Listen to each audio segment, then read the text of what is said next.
My guy Brian here has how much time you got now, Brian? I had a year as of July 11th. A year. It's a big deal. Okay, so I think tonight he's going to talk a little bit about his experience, right? Yeah. But mainly about his hope and his solution. strength and his solution. And the topic tonight will be community. So once he's done, we'll start up the conversation. So Brian, why don't you go ahead and take it away? Awesome. I'm Brian. I'm an addict. So like you said, I'm not going to really share a whole lot about the war stories. I mean, obviously we know we've all gone through some type of trauma or, something has happened in our lives to get us to this point. So a little bit about myself. I'm the oldest of four. My dad has 4 kids, 3 different moms. My parents have 7 marriages between the 2 of them. And I only say this to kind of paint a picture of what life was like growing up. There wasn't a whole lot of stability. There was a lot of chaos, a lot of trauma, and there was a lot of drugs and alcohol spread throughout that. My brother's a recovered heroin addict.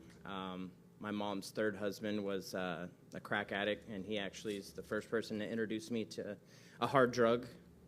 He also did the same with my younger brother. And my dad struggled with alcohol and other drugs as well. And so I'm saying all this just to say that, it's a part of what I knew growing up. And I managed to avoid it for quite a long time. I met my now ex-wife when I was in high school at 17. And I think she was a lot of the reason why I was able to avoid the path of drugs. For a little bit at least. And so when I was 18, I had my appendix burst, and I spent 32 days in the hospital. And when I got out, they prescribed me pills, but I don't like pills, so I would not take them. And that's when I got introduced to marijuana. Started smoking marijuana when I was 18, continued to do so up until about a year ago. And throughout that time, I was hiding it from my now ex-wife. She knew I'd been smoking, but I would tell her I'm not. What we do as addicts, we lie. I started drinking at 21, continued to drink up until a year ago. Actually, I quit drinking July 20th of 2021. But I quit drinking for the wrong purposes. I went into a treatment facility to basically hide my cocaine addiction. I quit all drugs and alcohol as of July 11th of last year. Can you pull up the picture of my first day of treatment? See, that was July 11th of last year. That's in a treatment facility in Mississippi. My dad lives in Mississippi. I specifically picked Mississippi so that I could not call someone to pick me up. I knew that I would if I had picked somewhere around here. The first time I went into treatment back in 2021, I only lasted 7 days in a detox, and then I went to my time.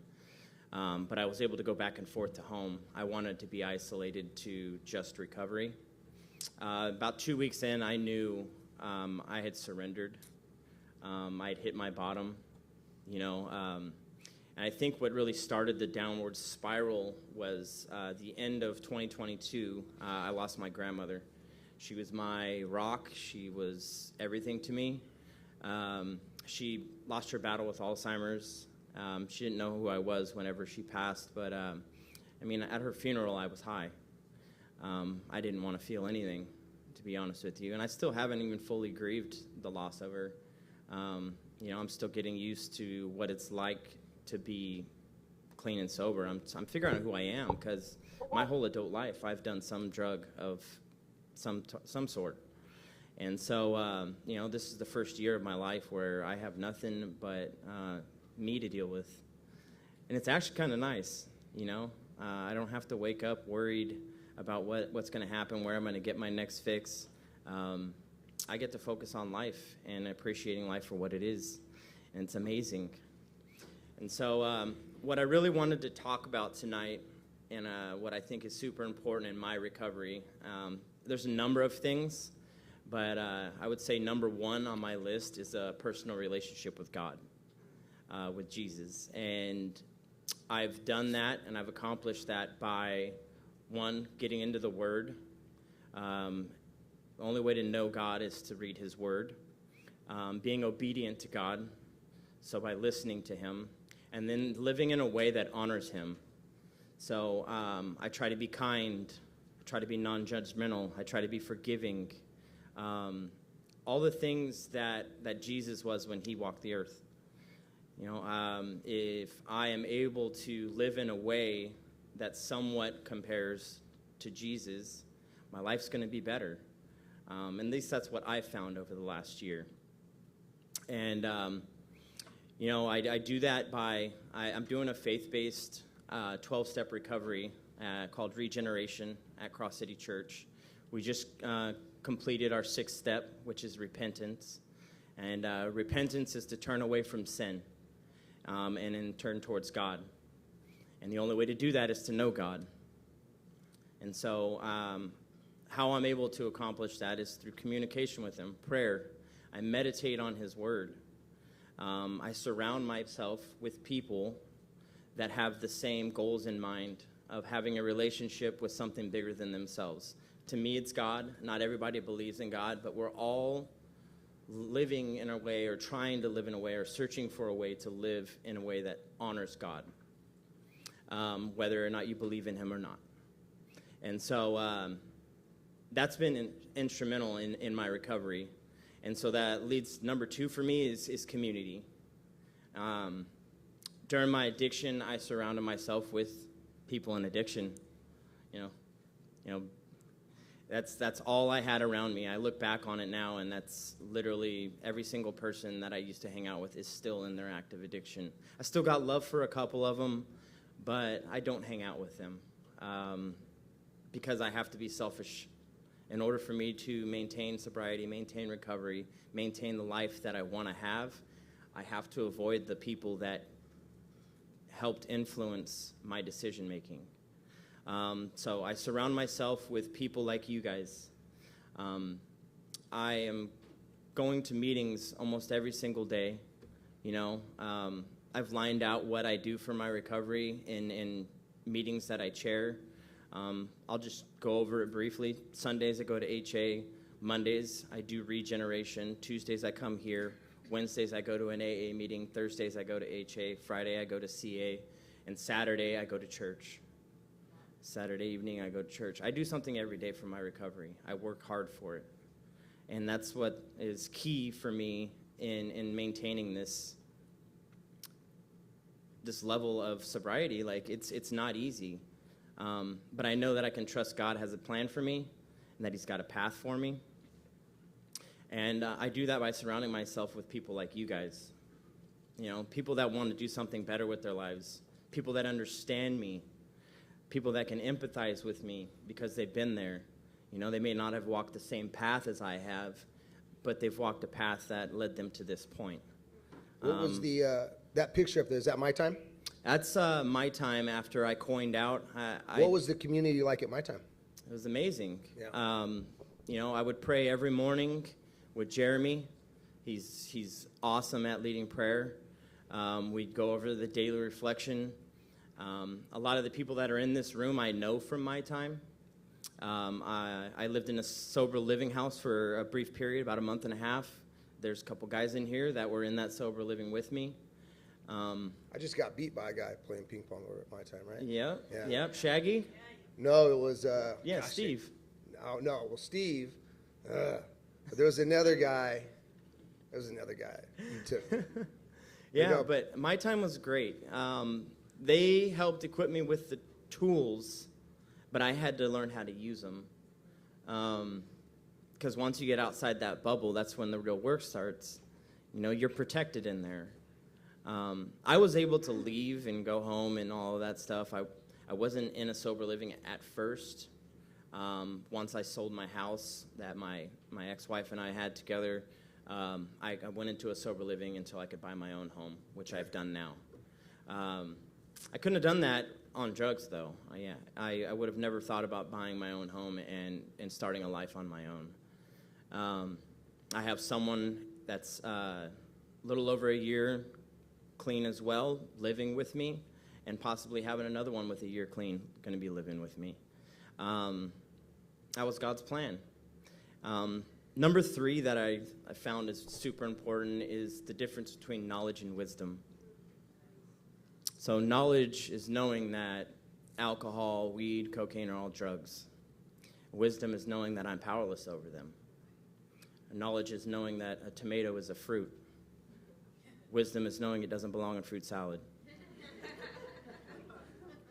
And I only say that to paint a picture of knowledge can be acquired through reading, research, all kinds of different avenues. Wisdom is only acquired through experience, and that's God-given.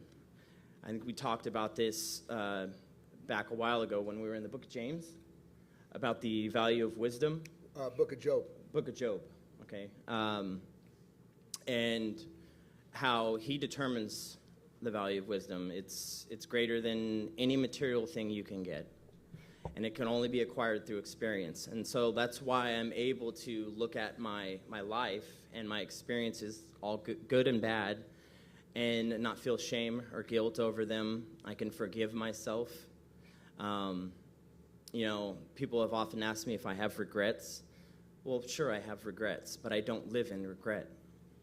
That's the forgiveness part of it. I've accepted that I cannot change the things that happened in the past, but I can definitely change what happens coming forward.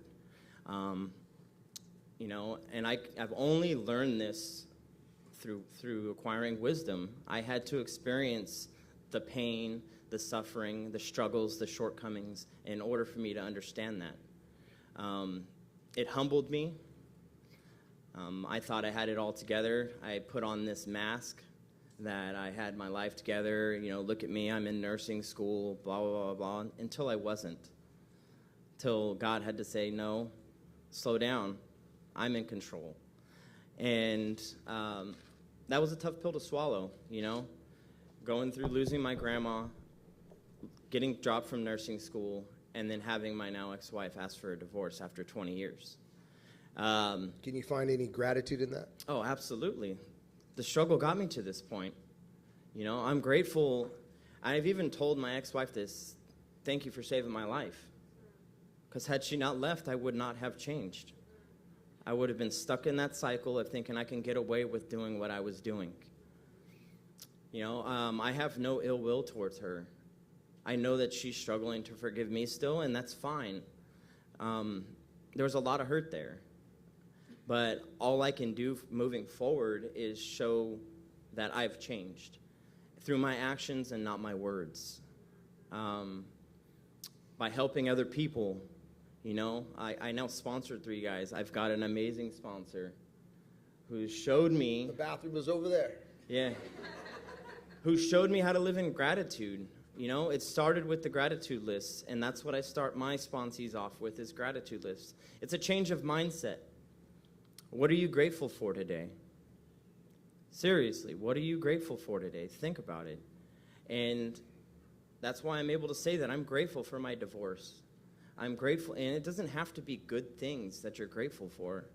I'm grateful that I had to fall on my face in order for me to get back up. It wasn't a challenge, it was an opportunity. It was an opportunity, and it got me to put God at the center of my life and let him control everything that's going on, to trust it. How important is prayer to you?